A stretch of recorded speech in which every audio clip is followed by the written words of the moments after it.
Good morning. आज का हमारा टॉपिक है गॉस थ्योरम। ठीक है, हम लोग फिजिक्स का एक बहुत इंटरेस्टिंग टॉपिक पढ़ने वाले हैं, गॉस थ्योरम। बहुत इंपॉर्टेंट है बोर्ड के एक्सपेक्ट से, और इसके ऊपर क्वेश्चंस आते हैं हमारे जेईई कॉम्पिटिशन में भी। क्या कहती है गॉस थ्योरम?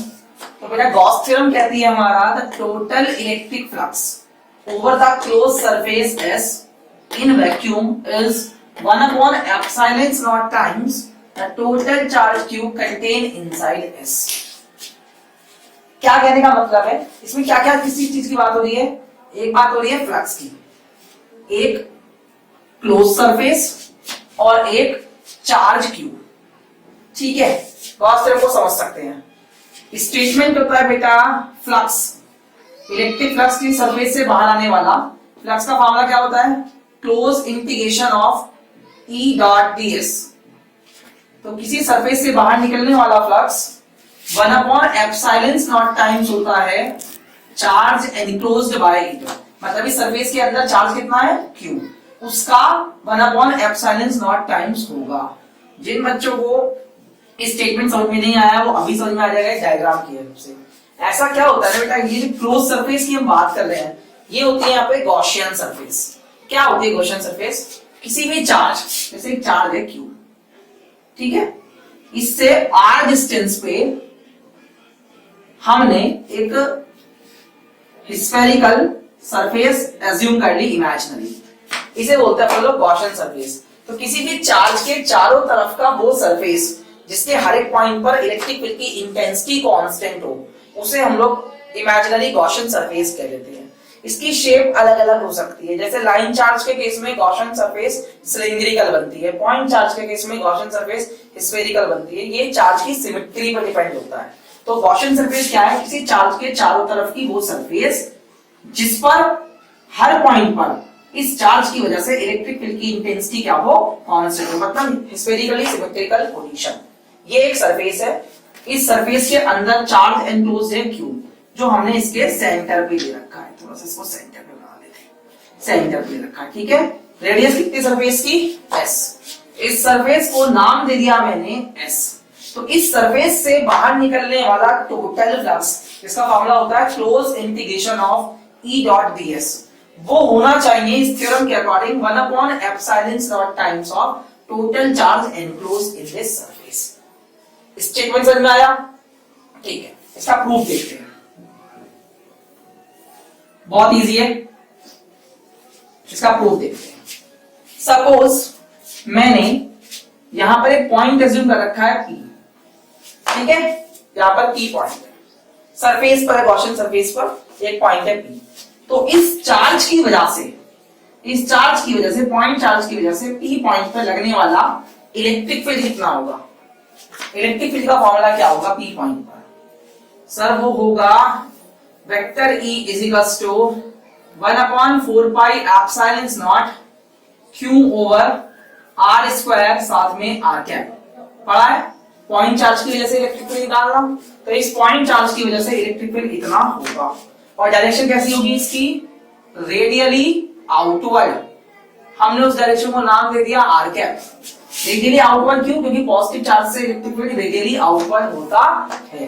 तो this is the electric field due to this plus Q which is at the center of Gaussian surface on a point P which is at the surface of Gaussian surface। मेरी बात समझ में आ रही है आराम से? No, आगे की कहानी क्या कहती है? आगे की कहानी ये कहती है, अब इसको प्रूफ करना है। इलेक्ट्रिक फील्ड डिफाइन कर लिया, अब मुझे चाहिए ds, यानी कि स्मॉल एरिया एलिमेंट। मैंने यहाँ पे एक स्मॉल एरिया एलिमेंट एज्यूम करा। अगर इस पूरी गॉसियन सरफेस का सरफेस एरिया S है, हमने उसकी सरफेस पे एक छोटा सा एरिया एज्यूम किया ds। तो मैं पता होगा अगर मैं इसका एरिया वेक्टर ड्रॉ करूं तो एरिया वेक्टर होगा इस सरफेस के perpendicular radially outward. This will be the direction that is n cap. तो अगर मैं इसका एरिया वेक्टर लिखूं तो एरिया वेक्टर लिखा जाएगा ds vector is equals to ds into n cap. Clear? तो मैंने क्या क्या ड्रॉ किया? एक तो मैंने इस चार्ज की वजह से P पॉइंट पे electric field radially outward draw किया। एक मैंने स्मॉल एरिया लेकर एरिया एलिमेंट की हेल्प से एरिया वेक्टर ड्रॉ किया। क्या एरिया वेक्टर भी रेडियली आउटवर्ड, इलेक्ट्रिक फील्ड भी रेडियली आउटवर्ड? तो इन दोनों, ये दोनों आपस में पैरेलल है, इसका मतलब इनके बीच का एंगल कितना है? ds वेक्टर और e वेक्टर के बीच का एंगल कितना हो गया 0। डायग्राम क्लियर हो रहा है? तो मैं ds वेक्टर को भी लिख लूं, एरिया वेक्टर को। सर एरिया वेक्टर होगा मेरा ds यानी कि एरिया इंटू n क्या, यूनिट परपेंडिकुलर वेक्टर। सही है, ये एरिया वेक्टर हो गया। तो अब इस छोटे से एलिमेंट से बाहर निकलने वाला फ्लक्स अगर निकालो, मतलब फ्लक्स ड्यू टू या flux out from area element से बाहर निकलने वाला अगर मैं फ्लक्स देखूं तो वो होगा d phi e is equals to e dot ds। ठीक है बेटा, d phi e is equals to e dot ds छोटे से एरिया एलिमेंट से बाहर निकलने वाला फ्लक्स है। इसको रिजॉल्व करो तो d phi e electric field और एरिया वेक्टर की डायरेक्शन सेम है, तो इसे लिख सकते हैं e ds cos 0। Dot product का फॉर्मूला होता है ना a dot b is equals to ab cos theta, तो ये हो जाएगा e ds cos 0। I hope समझ में आ रहा होगा। cos 0 की वैल्यू 1 हो गई, तो d phi e कितना आ गया बच्चा, e ds। इसको नोट करो, फिर आगे की बात बताऊंगा।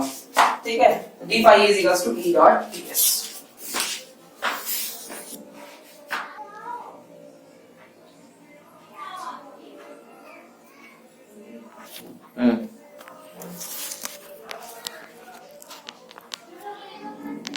तो हमने बेटा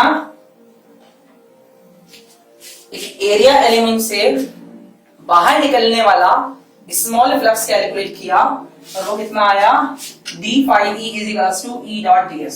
तो अगर मैं पूरी सरफेस से बाहर निकलने वाला इलेक्ट्रिक फ्लक्स देखूं, that means total electric flux through complete surface, पूरी टोटल सरफेस से बाहर निकलने वाला फ्लक्स देखूं तो क्या होगा, phi e, that means integration of d phi e।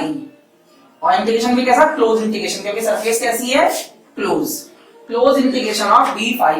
तो d phi e की वैल्यू पुट कर दो, तो total flux through a Gaussian surface s will become e ds।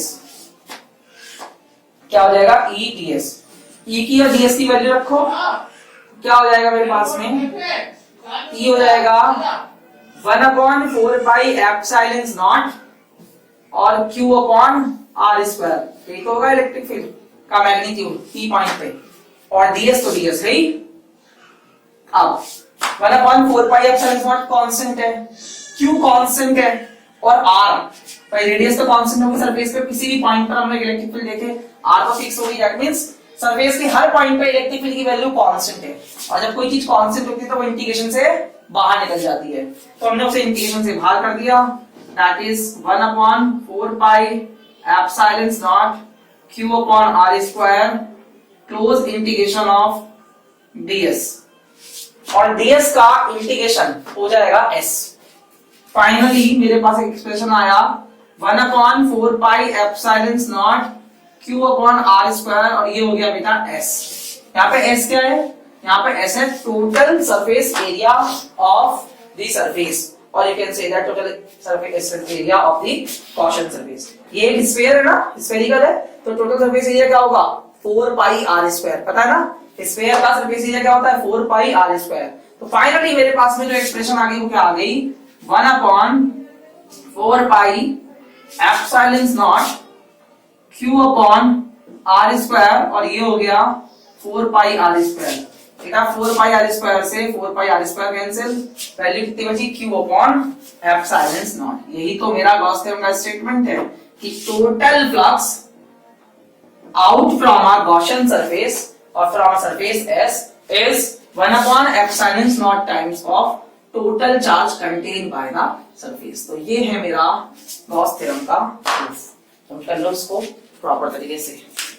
तो इससे पहली बात हम लोगों ने गॉस थ्योरम का प्रूफ देख लिया था, गॉस थ्योरम का स्टेटमेंट देख लिया था, जो ये कहती है कि किसी क्लोज सरफेस से बाहर निकलने वाला नेट फ्लक्स 1/एप्सिलॉन नॉट टाइम्स होता है total charge enclosed by that particular surface. ठीक है, आज हम इसी थ्योरम के बेसिस पे कुछ इंपॉर्टेंट फैक्ट्स जो सामने आए उनके बारे में बात करने वाले। बहुत कंफ्यूज करते हैं स्टूडेंट्स को, इनकी बात करते हैं। पहला पॉइंट मैं डिस्कस करना चाह रहा हूं। अभी तक हमने क्या देखा? हमने देखा एक सरफेस होती है S, उसके अंदर सेंटर पे मैंने चार्ज ले लिया था Q, ठीक है। तो इससे बाहर निकलने वाला जो फ्लक्स होता है फाई E, वो होता है Q upon epsilon not. But this formula is valid only when this medium is vacuum. अगर ये मीडियम वैक्यूम है, अगर ये मीडियम कुछ और हो, this medium is charge Q enclosed है, बिल्कुल ठीक है, सरफेस ऐसी है पहले की तरह, लेकिन अब की बार कोई डाइलेक्ट्रिक मीडियम है, कोई डाइलेक्ट्रिक मीडियम है, तो हम परमिटिविटी फ्री स्पेस की ना लेकर इस मीडियम की परमिटिविटी लेंगे। In that situation this formula will become Q upon epsilon, और एप्सिलॉन को लिख देंगे हम लोग Q अपॉन, और एप्सिलॉन को लिख देंगे बेटा K epsilon not, K epsilon not, या फिर क्या लिख सकते हैं Q upon epsilon R into epsilon not. This will become the formula of cos theorem in second case.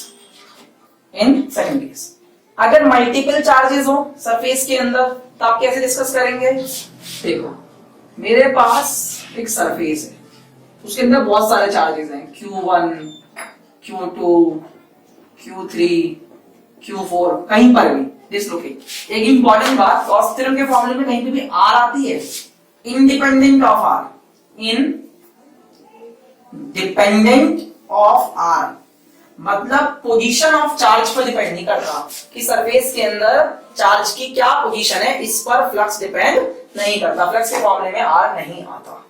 That means अगर मैं इन चार्जेस की वजह से आउटवर्ड फ्लक्स देखूं थ्रू दिस सरफेस, तो फॉर्मूला आएगा फ्लक्स का phi E is equals to 1 upon epsilon not plus अंदर रहेगा Q1 plus Q2 plus Q3 plus Q4। That means total charge enclosed in this system. और ऐसा भी कह सकते हैं कि हर एक चार्ज का कंट्रीब्यूशन होगा फ्लक्स का, तो नेट फ्लक्स निकल कर आएगा। कुछ किताबें इसको ऐसे लिखती हैं, phi E is equals to 1 upon epsilon not algebraic sum of all the charges present inside the surface.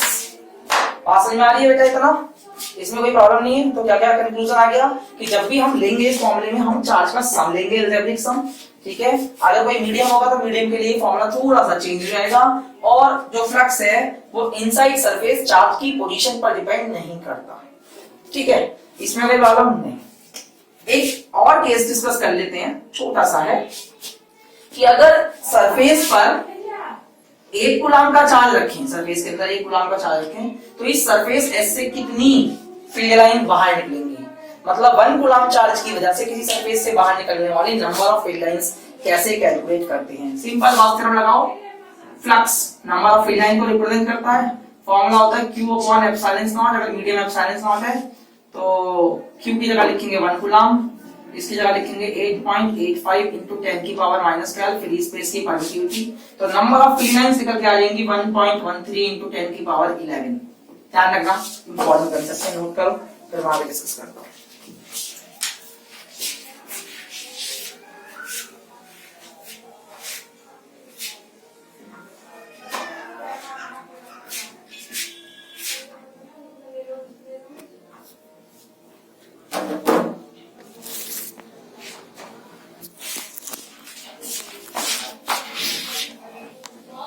दो टेक लगते हैं हमारे को, 2 टेक में पेज खत्म होता है, क्योंकि बहुत छोटा है ना, बहुत छोटा है, मुझे बड़ा लिखने की आदत है।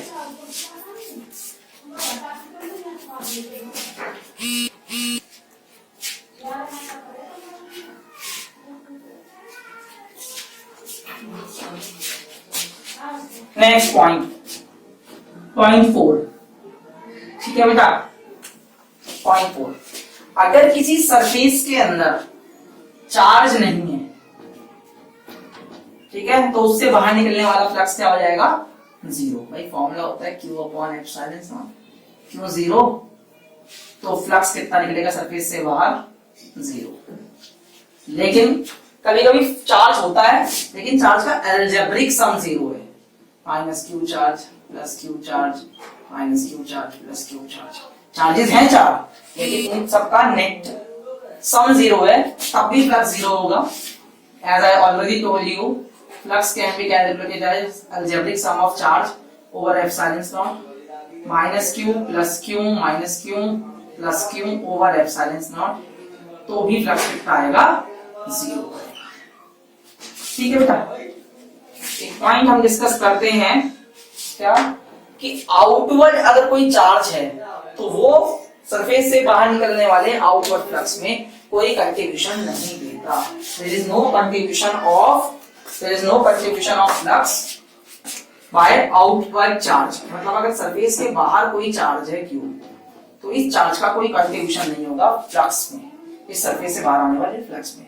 जब हम फ्लक्स की बात करते हैं तो हम केवल इनसाइड चार्ज की बात करते हैं, आउटवर्ड चार्ज की बात नहीं करते। तो इसकी वजह से कोई कंट्रीब्यूशन नहीं होगा। सपोज अंदर चार्ज Q1 है, तो इससे जो इस केस में फ्लक्स बाहर निकलेगा वो होगा 1/ε0 times of charge enclosed by the surface not outward from the surface. ठीक है, अब एक लास्ट कंक्लूजन है। बच्चे कहते हैं कि सर हमेशा स्फेरिकल सरफेस ही क्यों लेते हैं पॉइंट चार्ज के केस में, इसके बेनिफिट्स क्या हैं? What is the cause of taking spherical surface? देख बेटा, कुछ पॉइंट्स बड़े इंपॉर्टेंट हैं। अगर हमारी सरफेस स्फेरिकल होगी, मैं मार्कर चेंज कर लूं,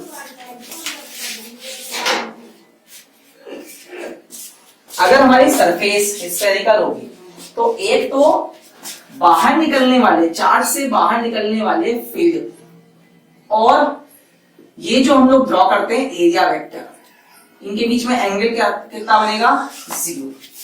ठीक है, एक इसकी वजह से r डिस्टेंस पे किसी भी पॉइंट पर अगर हम कैलकुलेट करना चाहें, किसी भी पॉइंट पर सरफेस पर इलेक्ट्रिक फील्ड की वैल्यू कैसी होगी? कांस्टेंट। इसका बेनिफिट क्या मिलेगा? जब हम फ्लक्स कैलकुलेट करते हैं, close integration of E dot ds करते हैं, तो हमारा E ds और यहाँ पर cos 0 बनता है, जिससे कैलकुलेशन इजी हो जाती है। ये रह जाता है मेरे पास में E ds, और क्योंकि इलेक्ट्रिक फील्ड सरफेस पर हर पॉइंट पर कांस्टेंट है due to this point charge inside the surface, तो वो इंटीग्रेशन से बाहर आ जाता है। अब अगर ये इंटीग्रेशन से बाहर आ जाता है, ये सिंपली s बन जाता है, ये सिंपली s बन जाता है। और s को मैं कैलकुलेट कर लेता हूं, s को मैं लिख देता हूं सीधे 4πr², जिसकी वजह से मुझे इंटीग्रेशन भी नहीं करना पड़ता। तो स्फेरिकल सिमेट्रिकल सरफेस लेने का बेनिफिट ये होता है बेटा कि हमारी जो मैथमेटिकल कैलकुलेशंस हैं वो इजी हो जाती है, बिना इंटीग्रेशन के, कॉम्प्लेक्स इंटीग्रेशन के मेरी वैल्यू जो है वो सॉल्व हो जाती है। बस यहाँ इलेक्ट्रिक फील्ड की वैल्यू करते के साथ ही गॉस थ्योरम प्रूफ हो जाती है। आई होप तुम्हें सारे इंपॉर्टेंट पॉइंट्स गॉस थ्योरम के समझ में आ गए। Thank you.